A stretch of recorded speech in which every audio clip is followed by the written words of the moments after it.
সব দিক বিবেচনা না করে তখন একতরফা বিপরীত পক্ষের কথা শুনে এক বাবাকে তার বাচ্চার থেকে দূর করে দেওয়ার মতো একটা অর্ডার পাস করে দেওয়া হয়, যেখানে বাবাকে মে হাম দ্য চাইল্ড বলে রিস্ট্রেন করে দেওয়া হয়। সেটা যে একজন পিতার জন্য কতটা বেদনাদায়ক, তেমনই একটা বাচ্চার জন্য ততটাই বেদনাদায়ক যে তার বাবার থেকে আলাদা হয়ে গেল। সেই রকম একটা লড়াইতে 580 দিন লড়ার পর যখন একটা অর্ডার পেলাম, সেই অর্ডারের 18 নম্বর প্যারাগ্রাফে আছে, "There is no such strong circumstances to deprive the present custody of the respondent mother and give to petitioner father.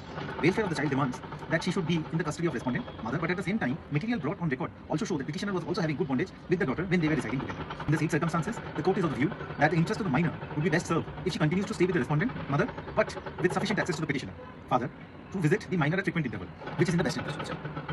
একটা ভিজিটেশন অর্ডার পাশ করার সময় কোর্ট এই ধরনের একটা মন্তব্য লেখে যে বাচ্চাটার যে তার বাবার সাথে থাকতো এবং সেইটা কোর্টের চোখের সামনে এসেছে, এবং বাচ্চার বেস্ট ইন্টারেস্টের জন্যে তার বাবাকে ফ্রিকোয়েন্ট সাফিসিয়েন্ট অ্যাক্সেস দেওয়া দরকার। এই সাফিসিয়েন্ট অ্যাক্সেস এইগুলো পড়তে খুবই সুন্দর লাগে, বাট এই সাফিসিয়েন্ট অ্যাক্সেস জিনিসটা কী? What is sufficient?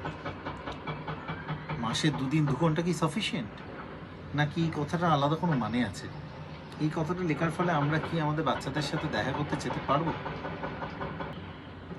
আমি গতকাল একটা মেসেজ পাঠিয়েছিলাম যে হোলি আসছে, এই দোল পূর্ণিমা, আমাকে একবার দেখা করতে দাও। তাহলে আমি ওর সঙ্গে গিয়ে 1/2 ঘন্টা একটু মানে ওর সঙ্গে দোলের জন্য দেখা করে আসবো। এখন অবধি তার উত্তর আসেনি। আমরা দেখি যে ওকে ফোন করে যে আদৌ আমরা কি এই সাফিসিয়েন্ট অ্যাক্সেস পাই কি পাই না।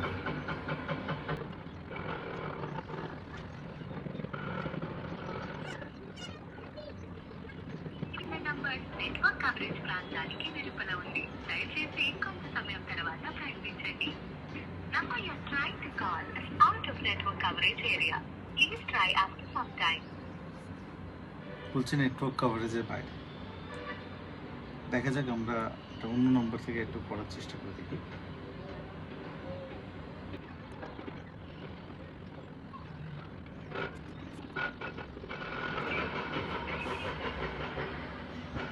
রিং হয়েছে কিন্তু পাওয়া যায়নি। দেখা যাক যে সাফিসিয়েন্ট অ্যাক্সেস বলতে আমরা কি বুঝি। সাফিসিয়েন্ট অ্যাক্সেস কি ওই 2 ঘন্টা 2 দিন, নাকি আমি অন্য সময় দেখা করতে পারি? এর আগেও আমি আমার জন্মদিনে চেষ্টা করেছিলাম দেখা করার, আমি এর আগে চেষ্টা করেছিলাম মেয়ের জন্মদিনে ভিডিও কল করার, আমি কিন্তু সেই অ্যাক্সেস পাইনি। এটাই কি আমাদের দেশের সাফিসিয়েন্ট অ্যাক্সেস বাবাদের জন্য? যদি হয়ে থাকে তাহলে ধিক্কার।